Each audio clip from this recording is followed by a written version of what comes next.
Hello guys, welcome back to another episode. I'm fucking so sorry this took me so long.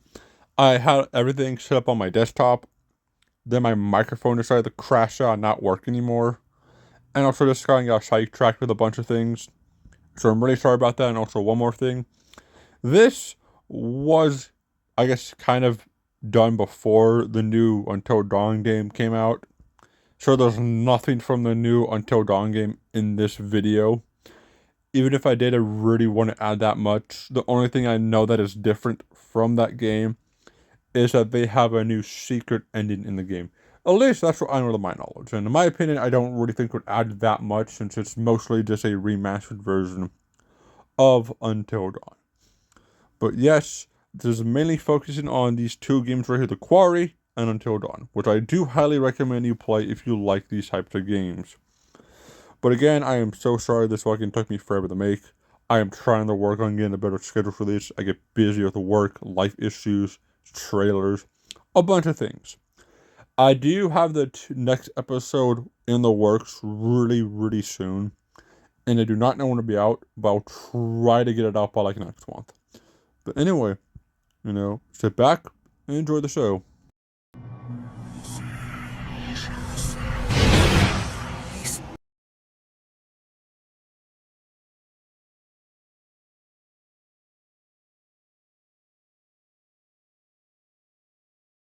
The werewolf from the Quarry does have some impressive feats of his own.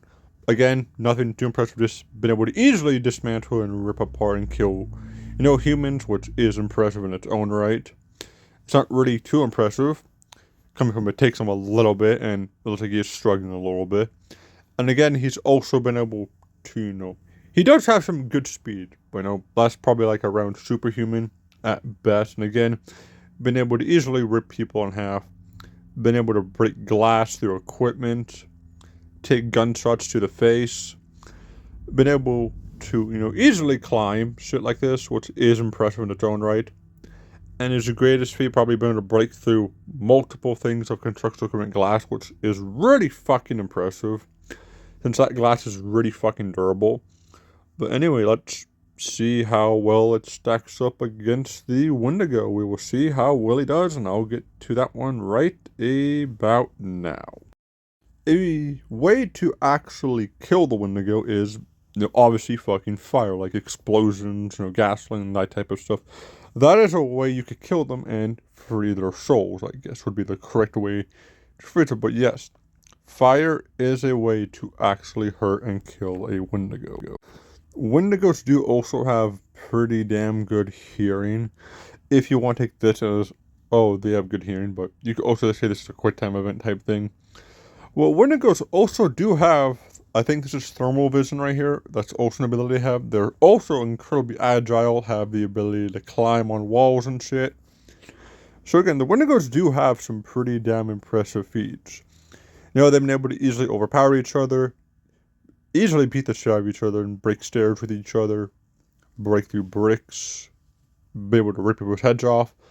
Overall, the Wendigos, while don't have a lot of abilities, they are pretty damn strong. Like, again, to be able to rip each other's heads off like it takes no effort at all.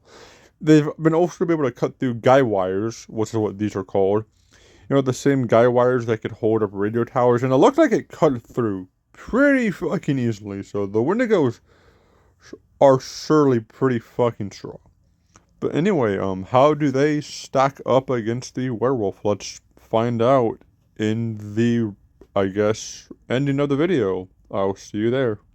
So, at the end of the day, who do I think is going to end up winning this fight? Now, I'm not going to obviously bring up their weakness, the silver and fire.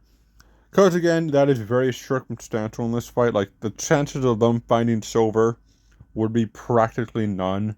And in my opinion, it is really more likely that they would cause a fire, and therefore the Wendigo would lose in that scenario, since the Wendigo's weakness is fire. So in my opinion, that would be a really big cop-out. And if you want to harp at me in the comments, that's technically unfair and cheating, go ahead, I will accept that. But I want to look at who would win based on their actual feats.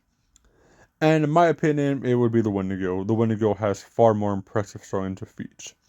Not only are the Wendigos far more intelligent, since they are a lot more human in nature and especially in their lore. They are also far more intelligent, since they've lived way longer than these werewolves in the Quarry. And again, the werewolf's best strength feat is being able to break glass on a construction equipment, and being able to rip people's heads off. The typical stuff you would expect. The issues we've seen, Wendigos cut through guy wires. Guy wires, the things that could hold up radio towers like nothing and cleave people's heads off like it's absolutely nothing. So, in my opinion, that alone puts the Wendigo on a much higher level of strength than what we've seen the werewolf be able to do. And it's sad, since I love the Quarry. It's one of my favorite horror games, but it just cannot really compete with the Wendigos. And even if you want to pull, well, they should be around even in speed and durability. The issue is, even if you want to go that route, the Wendigo has far more than enough strength to actually deal with a werewolf. At least to me. And again, the Wendigo does have a lot better abilities, since the werewolf could literally climb on fucking walls like goddamn Spider-Man. So in my opinion, at the end of the day, while the werewolf is, in my opinion, a lot more ruthless and a lot more violent than the Wendigo, it should be a lot of work for the werewolf to actually win. Like, it would be sheer luck to compete with the Wendigo. So in my opinion, due to the Wendigo's strength advantage, intelligence, and experience, I'm going to lean towards more of the Wendigo from Until Dawn. Okay, guys, thank you so much for watching. It means the fucking world to me, and I'm sorry for the fact that these take me so long. I'm going to try to improve on my upload time. I get busy with, the second channel, my main channel, this channel, my personal life, my home life. I just get really busy and I kind of get sidetracked, but, I am going to try to get more out soon. I just need to start on the next episode. But, again, I appreciate y'all so much for watching. You all are the best. Take care and enjoy the next time. Wendigo